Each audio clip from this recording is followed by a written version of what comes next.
E aí, pessoal? Hoje a gente vai se aprofundar num tema super interessante. Como culturas diferentes ao redor do mundo estão reagindo à ascensão dos robôs, especialmente quando se trata de carros autônomos, preparados para o mergulho. Com certeza. Para desvendar esse mistério, temos um estudo super bacana da LMU de Munique e da Universidade Waseda em Tóquio, publicado na Scientific Reports. Ele nos dá uma visão fascinante de como nossas origens culturais moldam as interações com as máquinas autônomas. É isso aí. A grande questão que a gente vai abordar hoje é: quando encontramos robôs no dia a dia, principalmente esses veículos que se dirigem sozinhos, a nossa relação com eles é de respeito. Tipo, a gente trata eles com a mesma consideração que trataria uma pessoa. Essa é a questão central. O estudo começa com um cenário bem comum, sabe? Imagina um cruzamento movimentado, onde um veículo de entrega autônomo e um carro dirigido por uma pessoa chegam ao mesmo tempo. Quem cede? O que geralmente acontece? E a descoberta principal, que eu achei bem surpreendente, é que a gente tende a agir de forma muito mais egoísta ao lidar com máquinas autônomas, comparado com a interação com outras pessoas. Exatamente. Os pesquisadores observaram uma clara falta de culpa quando as pessoas, se aproveitavam de um veículo autônomo no trânsito, algo que você provavelmente sentiria se cortasse outro motorista humano, né? E o autor principal do estudo, Jörg Scarpus, colocou de forma bem direta. Afinal, cortar um robô no trânsito não fere seus sentimentos. É uma maneira bem direta de destacar essa diferença na nossa percepção. Pois é. Essa ausência de remorso quando exploramos uma máquina, em contraste com como trataríamos outra pessoa, é um ponto crucial. Parece que não temos aquele freio interno que teríamos se, por exemplo, estivéssemos entrando na frente de outro carro com uma pessoa dentro. E é aqui que o ângulo cultural do estudo fica super interessante. Eles analisaram como as pessoas em culturas ocidentais, especificamente americanos e europeus, se comportaram em comparação com os japoneses. E o contraste foi bem significativo. O estudo indicou que os ocidentais exploram essas máquinas autônomas com muito mais frequência do que seus colegas japoneses. É como se tivesse menos consideração pelos robôs. Caramba! O que causa essa grande divisão cultural? Qual é o principal motivo para essa diferença? O estudo aponta principalmente para a percepção de culpa. No Ocidente, parece haver pouca ou nenhuma culpa em se aproveitar de um robô em uma situação de trânsito. Mas, no Japão, a atitude muda.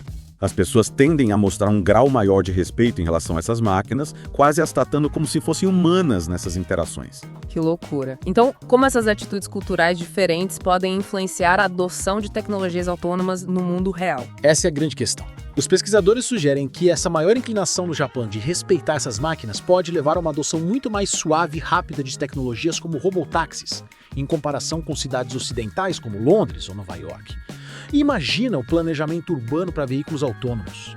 Se os motoristas ocidentais são mais propensos a cortar os robotáxis, os algoritmos de fluxo de tráfego podem precisar ser bem diferentes aqui do que no Japão. Faz total sentido.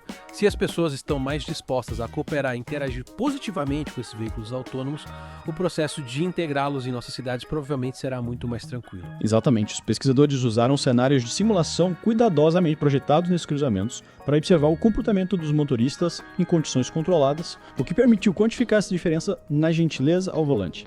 E para ver como isso é relevante agora, pense em algumas das notícias que vimos recentemente. Robotáxis causando padrões de tráfego inesperados, robôs aprendendo a andar de skate e humanoides começando a trabalhar em fábricas da Mercedes. Isso realmente destaca que a interação humano-robô está se tornando cada vez mais comum. Será que isso também é um reflexo dessa falta de respeito ou compreensão inerentes nesses estágios iniciais da interação? Parece que o futuro está chegando mais rápido do que imaginávamos. E entender essas nuances culturais vai ser absolutamente crucial para essa integração. Sem dúvida.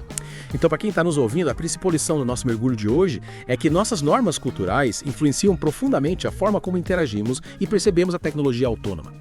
Essa diferença no nível de respeito que damos a essas máquinas pode ter consequências reais para como e com que rapidez essas tecnologias serão integradas em nossa sociedade. No Japão, a tendência de tratar objetos, mesmo inanimados, com certo grau de consideração, ou até mesmo um antropomorfismo, parece se estender a esses veículos autônomos. Não se trata apenas de regras de trânsito. Há um senso de não querer incomodar ou atrapalhar a tarefa do robô, sabe? Realmente nos faz pensar. Conforme a tecnologia autônoma se torna cada vez mais presente no nosso dia a dia, como nossas atitudes culturais em relação a essas máquinas podem evoluir, e que implicações mais amplas isso pode ter para o funcionamento de nossas sociedades? É uma baita pergunta. Com certeza. Uma questão complexa e fascinante. Bom, muito obrigado por se juntar a nós nesse mergulho profundo de hoje. Um prazer, valeu. Se inscreva e curta o canal Hoje no Mundo Tech. Até a próxima. Até a próxima, até a próxima. Fique ligado nas novidades. De segunda a sexta, as notícias mais quentes do mundo tech. Se você ainda não curtiu, deixa seu joinha. Se já deixou o like, mas não é inscrito, se inscreva agora. Não custa nada, é de graça e ainda nos ajuda a continuar trazendo as informações em primeira mão para você. E não esquece de compartilhar. Se gostou, compartilha com os seus amigos. Se não gostou, compartilha com seus inimigos. Mas compartilha e ajuda a divulgar nosso trabalho. Até a próxima e valeu!